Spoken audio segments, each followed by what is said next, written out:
ঠিক আছে, বিতুপন শইকীয়া বেলেগ এটা পাৰ্টিলৈ গৈছে, তেওঁক শুভেচ্ছা জনাইছোঁ, কিন্তু বিতুপন শইকীয়া জিকিব নোৱাৰে। অজন্তা বাইদেউতো ব্যৱধানটো এবাৰ 25,000 ওপৰত গুচি যাব।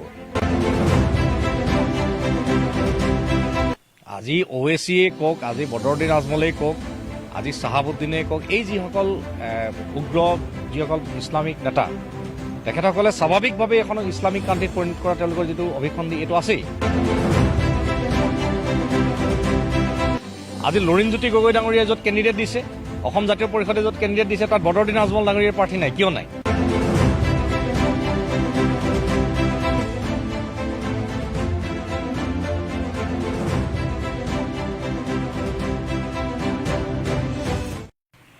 এক্সিট পলবিলাক সাধাৰণতে খুব কম সংখ্যক চেম্পল দি পিনি লোৱা হয়, তাত গোটেই কথাখিনি আচলতে ৰিফ্লেকশ্যনটো তেওঁলোকে নাপায়।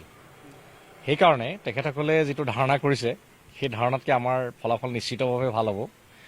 আৰু আমি প্ৰথম পৰ্যায়ৰ নিৰ্বাচনৰ আমাৰ কাম কাজবিলাক ইতিমধ্যে আৰম্ভ হৈছে, নমিনেশ্যন ইতিমধ্যে শেষ হৈছে, যোৱাকালি স্কুটনি হৈ গৈছে। গতিকে আমাৰ যিটো বিশ্বাস, আমাৰ বিশ্বাসটো হ'ল 100+ আমি পাম।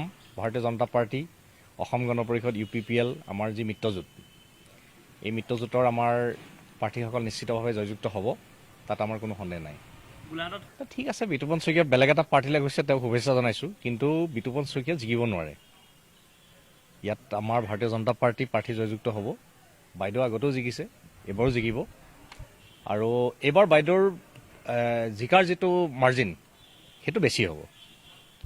সেইটোতো হয়েই, এইটো মহম্মদ আলী জিন্নাৰ যিসকল উত্তৰসূৰী, সেই উত্তৰসূৰীসকলে সেই সময়ত অসমক যেনেকৈ পূব পাকিস্তানত অন্তৰ্ভুক্ত কৰাৰ কাৰণে গ্ৰুপিঙত তেওঁলোক যাব বিচাৰিছিল, ঠিক সেই পৰিকল্পনাটো তেতিয়াৰ পৰা আছেই।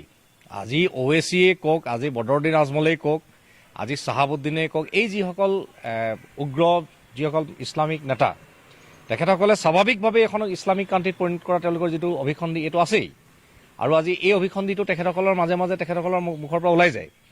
গতিকে আজি অসমৰ ৰাইজে এই কথাটো বুজি উঠিছে যে আমি যিটো কৈছোঁ যে সভ্যতাৰ যুঁজ, এই যে সভ্যতাৰ যুঁজৰ কথা যে আমাৰ নেতৃত্বই যে ইতিমধ্যে কৈ আহিছে, আজি ডক্টৰ হিমন্ত বিশ্ব শৰ্মা ডাঙৰীয়াই হওক বা আমাৰ ভাৰতীয় জনতা পাৰ্টীৰ অন্য নেতৃত্বই যিখিনি কথা কৈ আহিছে, এই কথাখিনি যে সঁচা, এই কথাটো আজমল ডাঙৰীয়াৰ বক্তব্যৰ পৰা প্ৰকাশ হৈছে। আৰু আজি যিসকলে জাতিপ্ৰেম দেখায়, আজি আপুনি চাব যে জাতিপ্ৰেম দেখুওৱাসকলৰ আজি বদৰুদ্দিন আজমলৰ লগত আজি মিতিৰালি হৈছে। আজি বদৰুদ্দিন আজমল ডাঙৰীয়াই য'ত য'ত প্ৰাৰ্থী দিছে, য'ত UDFৰ কেণ্ডিডেট আছে, তাত অসম জাতীয় পৰিষদৰ কেণ্ডিডেট নাই, কিয় নাই? আজি লুৰিণজ্যোতি গগৈ ডাঙৰীয়াই য'ত কেণ্ডিডেট দিছে, অসম জাতীয় পৰিষদে য'ত কেণ্ডিডেট দিছে, তাত বদৰুদ্দিন আজমল ডাঙৰীয়াৰ প্ৰাৰ্থী নাই, কিয় নাই? গতিকে আজি এই কথাটো আমি আগতেও কৈ আছিলোঁ যে বদৰুদ্দিন আজমলৰ বৰপুত্ৰৰ শহুৰেকৰ ঘৰত লুৰিণজ্যোতি গগৈ ডাঙৰীয়াৰ যি 6 ঘণ্টীয়া যিখন বৈঠক হোজাইত, সেই বৈঠকৰ পিছত তেখেতসকলৰ যিটো ব্লুপ্ৰিণ্ট, সেই ব্লুপ্ৰিণ্ট অনুসৰি আজি বদৰুদ্দিন আজমল ডাঙৰীয়াৰ সমষ্টিবিলাকত লুৰিণজ্যোতি গগৈ প্ৰাৰ্থী দিয়া নাই, লুৰিণজ্যোতি গগৈ ডাঙৰীয়াৰ সমষ্টিত বদৰুদ্দিন আজমলে প্ৰাৰ্থী দিয়া নাই। গতিকে আজি ৰাইজৰ সন্মুখত এই কথাখিনি জল পটপট হৈ পৰিছে। আৰু এয়া সভ্যতাৰ যুঁজ, অসম তথা অসমীয়া জাতিক ৰক্ষা কৰিব লাগিব, অসম ৰক্ষা কৰাৰ এখন শেষ যুঁজ। সেইকাৰণে বদৰুদ্দিন আজমলক বাধা দিয়াৰ স্বাৰ্থত ভাৰতীয় জনতা পাৰ্টীৰ মিত্ৰজোঁটৰ প্ৰাৰ্থীসকলক বিপুল ভোটত এইবাৰ জয়যুক্ত কৰিব লাগিব। আমি আমাৰ ৰাইজৰ ওপৰত বিশ্বাস আছে যে ৰাইজে ভাৰতীয় জনতা পাৰ্টীৰ মিত্ৰজোঁটক এইবাৰ বিপুল ভোটত জয়যুক্ত কৰিব। ডেফিনেটলি আহিব। আপুনিয়ে কওকচোন কোনটো চিটত আমাৰ বেয়া হ'ব? অজন্তা বাইদেউতো ব্যৱধানটো এইবাৰ 25,000 ওপৰত গুচি যাব। এইবাৰ বিতুপন শইকীয়া ডাঙৰীয়া 25,000-ৰ পৰা 30,000 ভোটৰ ব্যৱধানত হাৰিব। বিশ্বজিৎ ফুকনে তাত 30-40,000 ভোটত লিড ল'ব। এইফালে আমাৰ ভৱেন ভৰালী ডাঙৰীয়া জিকিব। অতুল বৰা ডাঙৰীয়াৰ লগততো কণ্টেষ্টেই নাই, তাততো কংগ্ৰেছে কেণ্ডিডেটেই দিব নোৱাৰিলে।